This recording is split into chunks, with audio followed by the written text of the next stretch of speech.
ربا الفضل کے حوالے سے متعدد احادیث ہمیں حدیث کے لٹریچر میں ملتی ہیں۔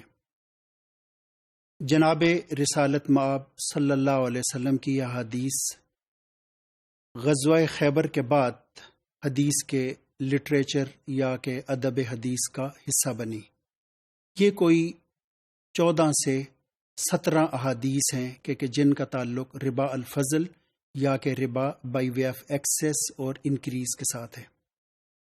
ان احادیث میں 2 چیزوں کا ذکر کیا گیا ہے کہ اگر ایک ہی طرح کی 2 چیزوں کا تبادلہ ہو رہا ہو تو وہ ایکسچینج ایکول ہونا چاہیے۔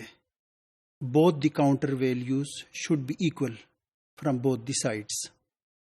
اور اگر یہ ایکسچینج ہیٹروجینس ہو، یعنی کہ گولڈ کا ایکسچینج سلور کے ساتھ ہو، ویٹ کا ایکسچینج بارلے کے ساتھ ہو، ڈیٹس کا ایکسچینج ویٹ کے ساتھ یا کہ سالٹ کے ساتھ ہو کہ جس کو کہ ہم ہیٹروجینس ایکسچینج کہتے ہیں، تو اس صورت میں یہ ایکسچینج سائملٹینیس ہونا چاہیے۔ It should take place in the same session of contract.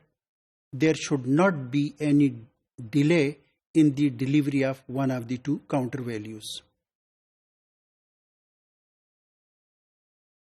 یہ جو ربا الفضل کی ایک دوسری شکل ہے، یعنی کہ جس میں یہ کہا گیا ہے کہ اگر ہیٹروجینیس ٹرانزیکشن ہو تو وہ ٹرانزیکشن ڈیلے کے ساتھ نہ ہو۔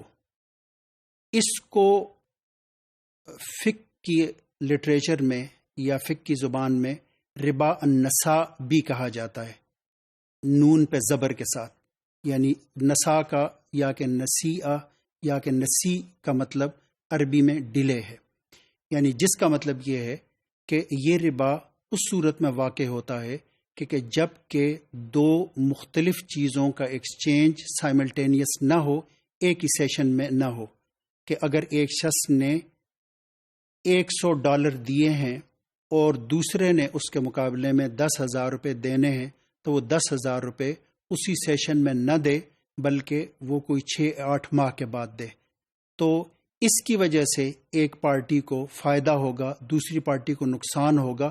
یہ فائدہ یا نقصان یا یہ جو ڈفرینس ہے یہ در حقیقت ربا ہے۔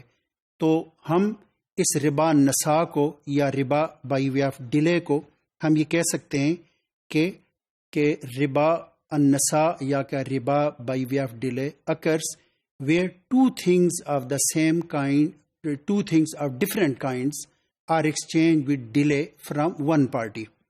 One counter value is exchanged whereas the other counter value is delayed and deferred to an indefinite period. And during this period, one party benefits at the cost of other party. One party loses at the cost of other party. So it amounts to riba an-nasa or riba by way of delay. So we can observe that riba in this way is not restricted to the homogeneous transaction, but it extends to the heterogeneous transactions as well. And the riba which occurs in this form of transaction is the benefit which one takes from this delay and from this non-simultaneous transaction. میں نے جیسے کہ آپ کو بتایا ہے کہ اس طرح کے ٹرانزیکشن میں کہ جو کہ نان سائملٹینیس ہو رہا ہو، جہاں پہ ایک پارٹی کی طرف سے ڈیلے ہو اور وہ سپاٹ پہ ٹرانزیکشن نہ ہو، تو اس کا لازمی نتیجہ یہ ہوتا ہے کہ ایک پارٹی اس سے بینیفٹ کر رہی ہوتی ہے جبکہ دوسری پارٹی اسے نقصان ہو رہا ہوتا ہے۔